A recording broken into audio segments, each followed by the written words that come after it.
Thank you, Ada. This is July 19, 6:30. This is the regular subcommittee of the Finance Committee. All committee members are present. You can see. With that being said, I would like to go into new business. The first item on the agenda is the discussion on possible action regarding the bond referendum project and bonding capacity. I know this item was referred by the full council.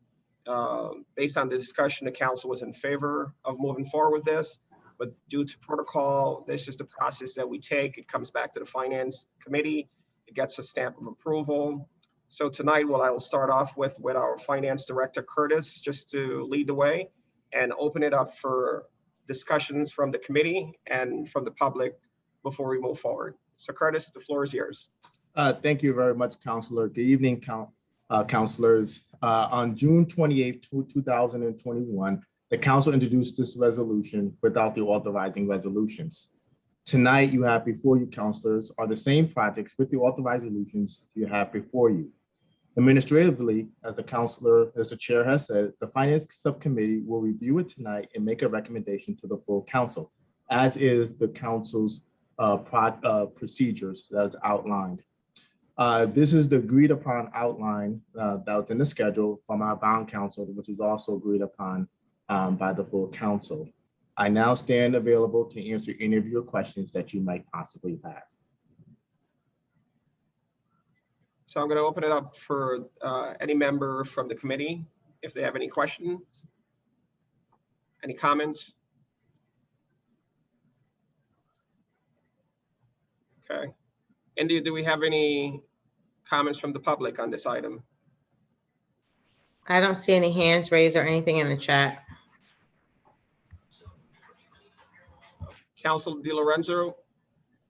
Yes, thank you, Mr. Chair. Just the only comment I would have is, I'm assuming that nothing has changed since, we heard from our bond attorney, maybe at the last Finance Committee meeting. So we're basing this resolution that we approved as a council are the same numbers that were in the previous discussion. Is that right? That is correct, Councilor. Yes. Okay. And the wording within the resolutions, everything is the same. There, right? Yes, that is correct, Councilor. Okay, so and then just a quick question to Jonathan. I think, Jonathan, I thought we had said, was it possible at all to reduce that request from the 2 million? But based on what I saw, the resolution is still for the 2 mil. So is that's still correct? I believe so, yes. There's not, to reduce it, you're starting to cut into, the project and the improvements, so. Okay. But, I guess we'll wait and see what happens if once everything does get approved.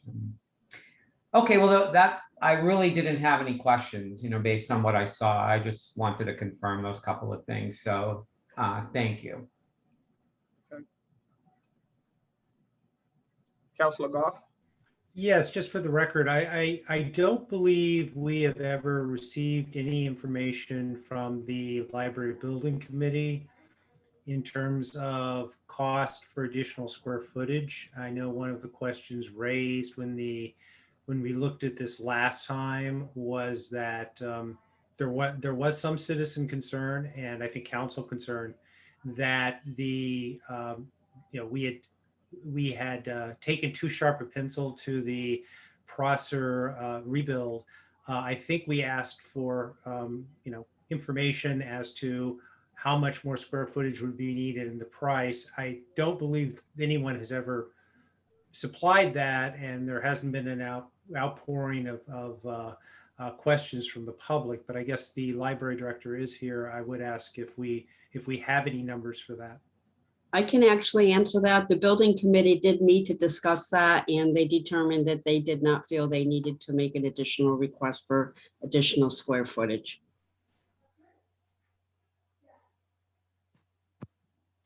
Yeah, that's fine. Not really the question they were asked, but that's fine. Mayor? I was just gonna ask if we need a motion. Ali? Yeah, so if that's the last of the questions, do I have a motion on the floor? I'd like to make a motion that we go ahead and send this on to full council for approval. Do I have a second? Second, discussion? I will go with a discussion point on this. The one thing that I want to make clear to our residents and everyone is listening, I do support the questions that have come up in the building committee meetings at council. But the one thing that I think we have to make very clear is when this body put a building committee together as it's been done in the past, it's a building committee to come up with a charge. They receive a charge from the council, they come up with a proposal, the council has to make a decision. We haven't gotten to that part yet. I think it's a little disturbing to me where councilors are trying to interject through the process. And to me, that's not good because that basically sets a precedent for other building committees. What I would advise is for the public to continue reaching out to the building committee during the meetings. I know that the building committee chair and others have heard the concerns. Adjustments are being made to the rendering, and I trust that they will listen to the public. Obviously, they have gone out and received input from the survey. They have been receiving comments from the public on a regular basis. Thank Okay. you. Thank you, Councilor. Yeah, so there is a form for that discussion. What I don't want is for us to try to interject into that process. I think we have to let it, the body will have to make a decision on when that time comes. And I think that's the way to go. The building committee was given a charge to come up with a building rendering and square footage and so on with consultants and so on. So we have to trust the process, but I just want the public to know that we are concerned with their questions and those discussions are being had. Councilor Goff? Yes, I did say, Councilor, just for 1 second, I did Yes, sir. say at the opening, if there's any comments, no one said anything, and I went ahead and speak. So I'm gonna give a pass on this one. So you could go ahead, but I did ask the question if there's any comment, and I didn't hear from anyone. Well, I didn't have a comment until you made a comment. Okay, you know what? So with I that- didn't know there was an order to With this. that, with and that I being didn't know- said, we have a motion on the floor. Right. We have a second. So I Hold have a a second, comment. Council. I now have a comment. Counselor, So- with all due so- respect, we have a motion on the floor. We have a second. With all that being said, do I have a motion? Could I call the question and go ahead, please? Point All of in order, favor I would like to, signify- I all would in like to favor- make a comment. All in favor signify by saying aye. Motion carries. Thank you very much. The next item on the agenda is to go over the financials for June.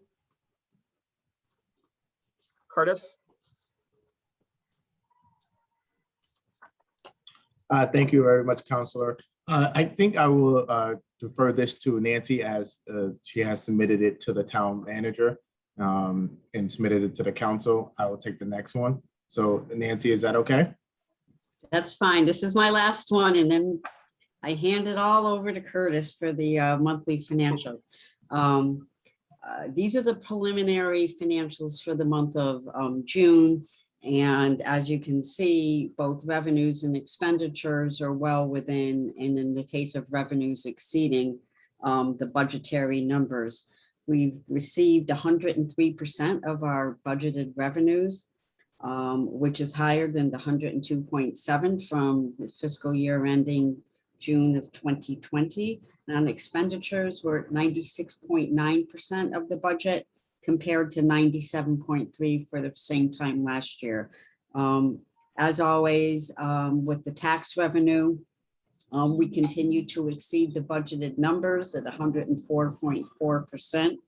The revenue that you see for the taxes does include the removal of any of the prepayments from either those settlements that we had on tax appeals, as well as residents who, or other taxpayers who paid their taxes in June, and we net them out and apply them towards 2022. Obviously, we've received all of the state grant money that we had anticipated getting. Building permit revenue was a very nice surprise for us this year. I've adjusted the numbers to reflect some credit card payments, which were not initially, they hadn't been reconciled yet, so they weren't in the original report that I ran. However, I did account for them in the year-end projection.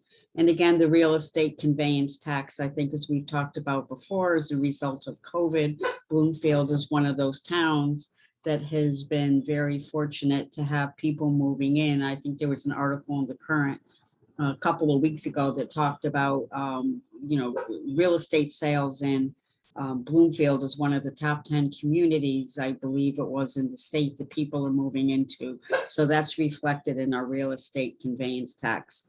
On the expenditure side, we're looking very good. We're at 97.3% last year, 96.9% this year, slightly lower. That does include end of the year encumbrances.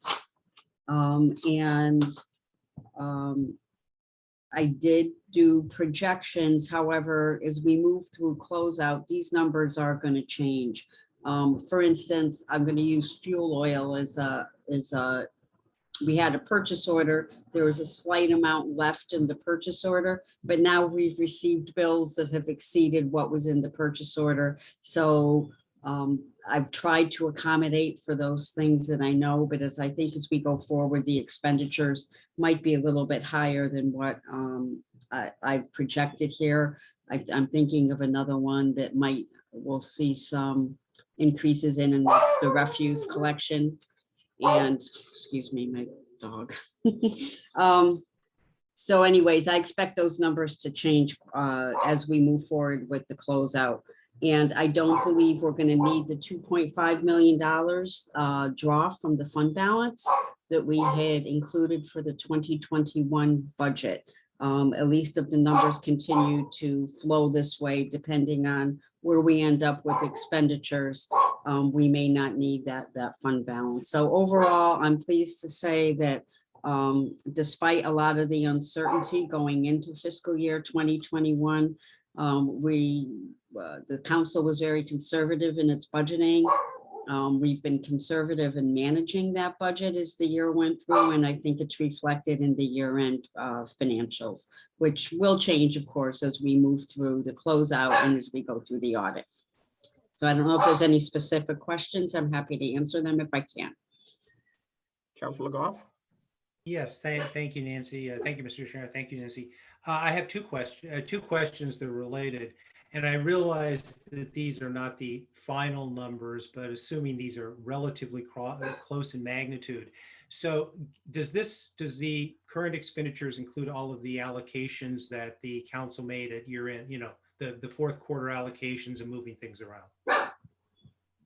Yes. Yeah. So based on that and based on the resolution we passed in doing the last one of those, if these numbers stayed pretty close to what they are now, it looks like we would be transferring about 1.7 million to OPEB. Oh, no, I think because you can't exceed your budgetary expenditure line without an additional appropriation. So your budgeted expenditures are $94,638,912. So based on this, it looks that there would be a $508,000 savings in expenditures that could be applied towards OPEB. Okay, could you just explain the last thing, because I'm not quite following. I mean, what I see here is if we don't use the 2.5 million, then essentially we have we have an extra 1.7 million. So I don't quite understand for I didn't Because understand. your adopted budget on the expenditure side was $94.6 million. So you Okay. cannot exceed that number. Oh, So it's okay. the expenditure number that you can't exceed without getting a supplemental appropriation. So we're under the expenditure, so it's just the 508,000 then.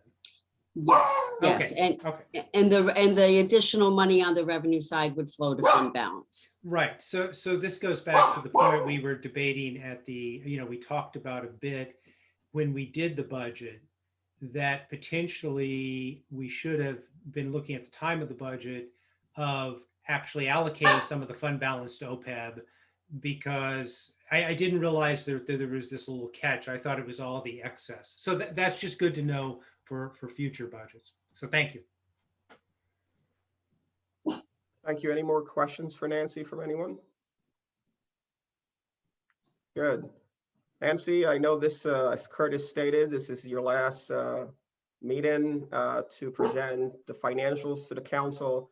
I just want to, on behalf of the committee and the council, for the job that you guys have done in holding the floor down. And I just want to commend you for the work. Thank you very much. Truly a Thank you teamwork. very much. You're in capable hands now. And Curtis, we're looking forward to that report next month. All right, thank you. So we will go to, one second. I did not get an opportunity. The agenda was given me. One second, I have it here on my screen.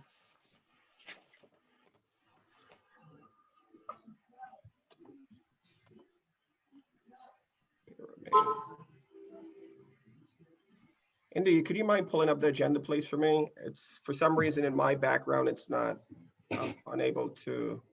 It's just public comments, I believe. Yeah, I'm aware, but I just want to, I think it's the minutes, if I'm not mistaken. That's next. Yeah. Public comments is next, and then the minutes. Okay, so are there any public comments?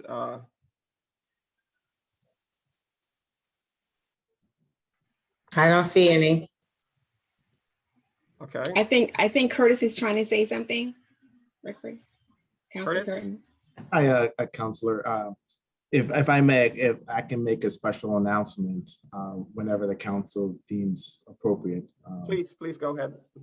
Thank you very much, Counselor. First off, Nancy has done a great job with the financials, and I look forward to that great work, but also under, working with her and continue to see her continue to be involved in the process. Before I say this, I also want to thank the town manager, thank also finance staff. We just received S&P global ratings from the S&P, and the rating they assigned to the town is an AA+ rating to the Bloomfield, Connecticut, Series 21 of 2021B general obligation refunding bonds, and affirmed is AA+ rating on the town's existing GO debt, and with the outlook of it being stable. They've given us some great feedback, and there's potential for the town within the next couple of years to get a AAA rating. And despite the fact that we did not get the AAA rating that we were aiming for, we are going to try hard and push hard. We are excited to know that we have a bond rating that is the envy of many different communities. And so the council should be very proud of itself, and the team has done an excellent job, from Nancy to Sharon to the town manager's office, and keeping the ship right and ready so far. And it's a pleasure being here, and I look forward to continue working. And in the next couple of years, we will get that AAA rating.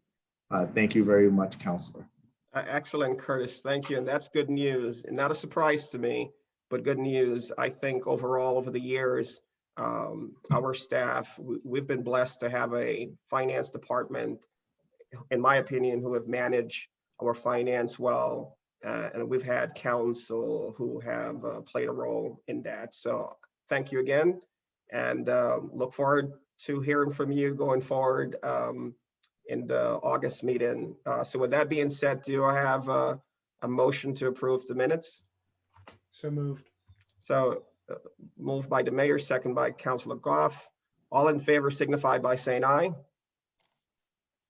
Chair votes aye, motion carries. Do I have a motion to adjourn this meeting? I have a motion, second. Council Lorenzo, all in favor signify by saying aye. Chair votes aye. Have a good night, everyone. Thank you for coming out. Good night. Night.